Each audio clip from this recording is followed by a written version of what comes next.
Thank you for the DM, and usually I don't cover these one-off cars, but since you asked so nicely in my Instagram DMs, let's have a look at this new Bugatti Brouillard. I think simply put, it's a masterpiece. It looks beautiful, organic, the taillights look like they have veins going through them, and that is pretty much all I have to say about this car.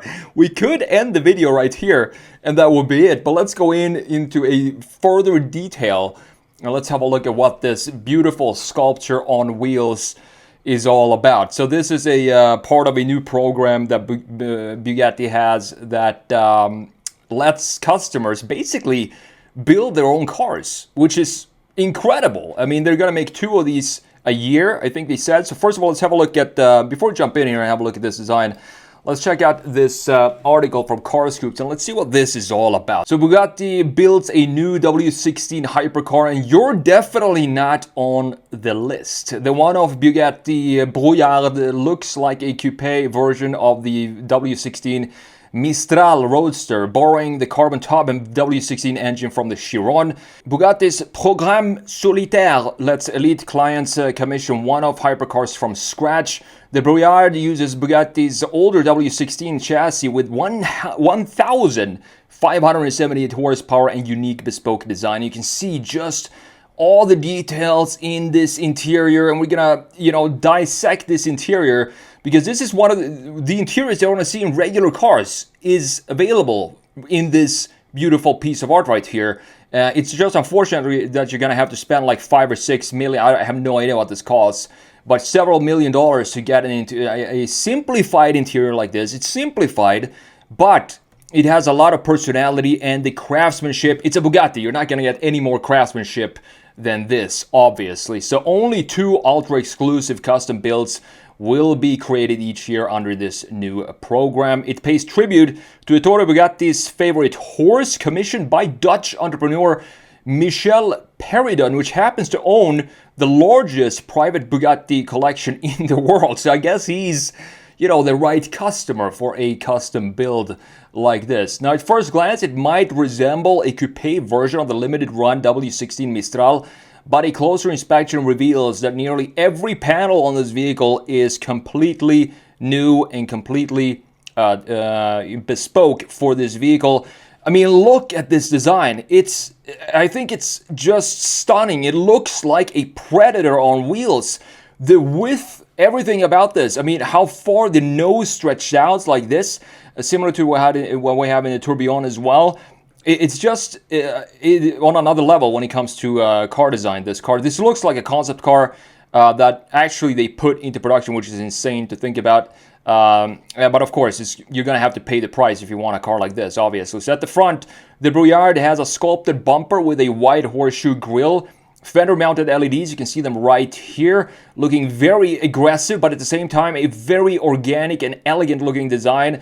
You have some extra cooling intakes right here as well, in addition to these massive intakes right here in the lower corners, and of course, the horseshoe grille in the middle. The profile has a characteristic C-shape opening behind the greenhouse. You can see that right here, of course, this C-shape right here, typical Bugatti line in this area. The greenhouse itself, if you just cut this area off, it looks like a visor design like we have from Koenigsegg, for example, that they have in pretty much every single car they make, which is something I love about Koenigsegg, this visor design that we have in the front end. Now, you do have a lot of carbon fiber trim, of course. The rear fenders flare aggressively, flowing into a custom rear deck that incorporates a roof scoop at the back. An integrated ducktail wing is neatly blended into the tail design, and this is one of the most beautiful integration of a tail wing in the rear that I have ever seen. It looks fantastic. X-shaped LED taillights appear to be sourced from the W16 Mistral, but the quad tailpipes on the rear diffuser are more similar to the ones that we see on the Chiron Supersport. Now look at this. Look at all the small details here and the tolerances of the cut lines for this. This is just automotive perfection. It does not get any more precise than this. It's an absolutely beautiful design, and if you just zoom in on this, this looks like it could be a vehicle from the 30s with this design element, the horseshoe grill in the front end. If you just look at that, they've really incorporated some of the historic elements from previous Bugattis of the past, of course, in this modern way, looking beautiful. We also have some sketches here that we're going to have a look at in a minute. The interior, what a beautiful looking interior for this piece. So the cabin retains the overall layout of the Chiron, but nearly every element in this case as well, just as we have with the exterior design, is personalized.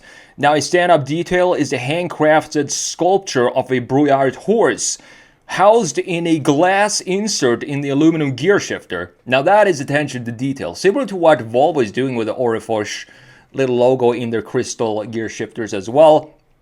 Maybe not on the same level as Bugatti, but still, Volvo is doing something similar. Horse motifs are also embroidered into the door panels and seat backs as well. It's powered, as we talked about, the quad turbo. You got 4 turbos in an 8-liter W16. 1,578 horsepower. That should be enough. It is only the beginning for the new program Solitaire. The program will create a maximum of only 2 masterpieces each year, ensuring that each build gets the attention and craftsmanship it deserves. So the managing director of Bugatti says each precious Solitaire build will be unique and peerless, offering a level of attention to detail not found in even the most exclusive automotive creations.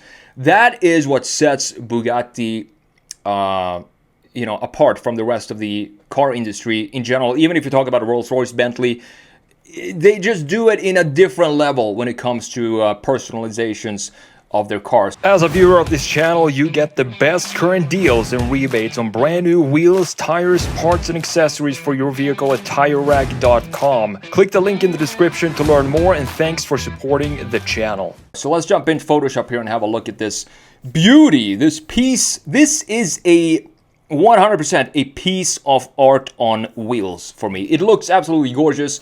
We have the sketches up top. You can see that it looks very much inspired by the Tourbillon and a little bit of Chiron, Mistral, everything combined into one piece. I also love the green color. You can see just how low this sits, of course, in the sketch here.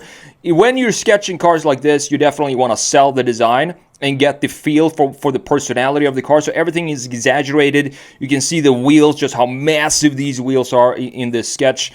But we still have the key components here. For example, the C-shaped design in the side view, and also these massive wings, tunnels for air to flow through in this carbon fiber pieces in the lower section.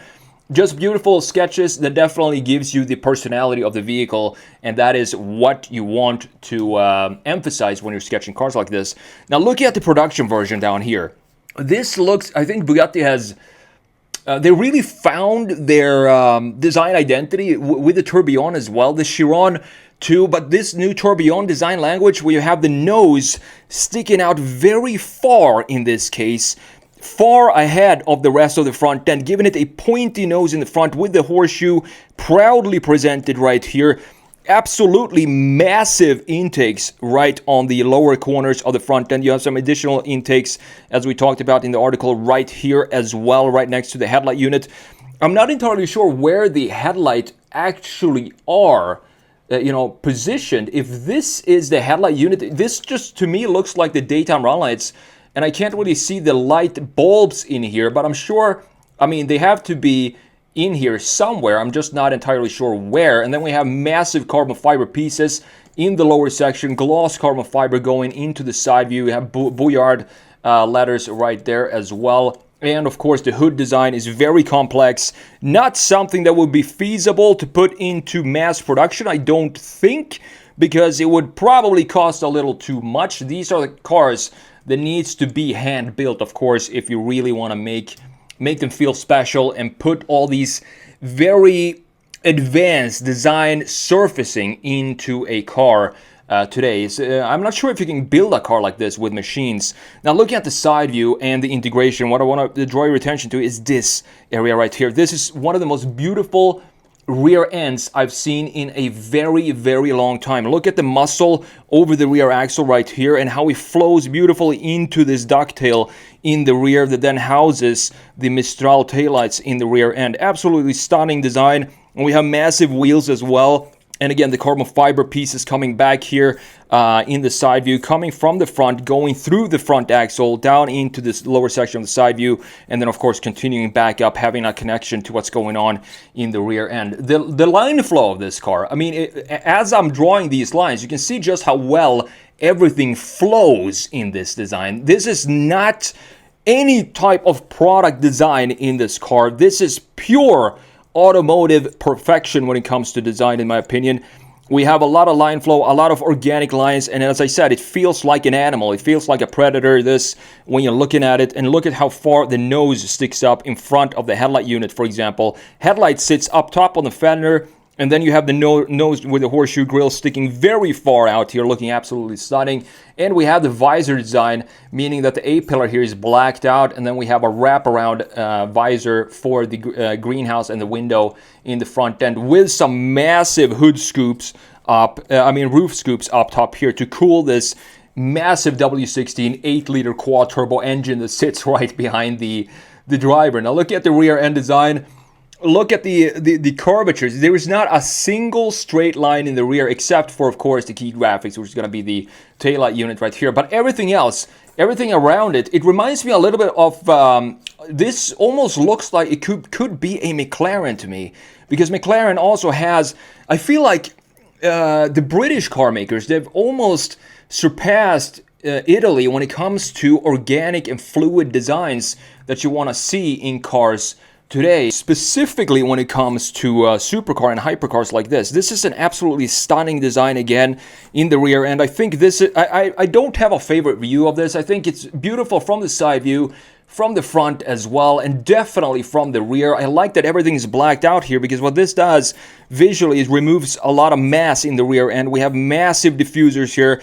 Everything back here, I would assume, is completely sculpted in a wind tunnel to make it as efficient and slippery as possible through the wind. And we have the quad tailpipes here as well in the lower section, Bugatti spelled out in the middle. But the key thing here is the integration of the ducktail wing and how these air scoops, you have this spine in the back as well right here coming down, and you have air flowing underneath this wing, looking absolutely stunning, this design. Now looking at the interior, last but not least, definitely not least, this interior to me, let me ask you a question. Do you see any sort of screens in this interior?